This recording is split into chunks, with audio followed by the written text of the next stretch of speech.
আপনার কবুতর ছিলেন? কবুতর, কবুতরকে রসুল বলেছেন শয়তান। আজকে আমরা কথা বলবো কবুতর নিয়ে। প্রিয় ভাইরা, কবুতর হচ্ছে এমন একটা পাখি, এমন একটা সুন্দর পাখি যেটাকে মানুষ ন্যাচারালি অনেক বেশি পছন্দ করে।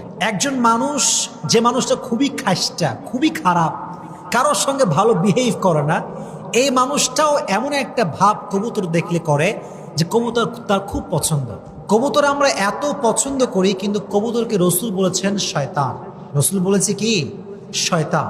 আপনি অবাক হবেন, আরে কবুতর এত পছন্দের আমাদের পাখি, রসুল কবুতরকে শয়তান কেন বলেছেন? হাদিসে আছে রসুল বলেছেন কবুতর হচ্ছে শয়তান। এটার একটা ব্যাখ্যা আছে। রসুল একবার এসে দেখলেন যে একজন ব্যক্তি কবুতর দেখে ছুটতেছে, মানে কবুতর যায় যেদিকে সেও যায় সেই দিকে। রসুল বললেন যে সে একজন শয়তান আর ছুটছে আর একজন শয়তানের পেছনে। ইয়াতবাউ শাইতানুন শাইতানা।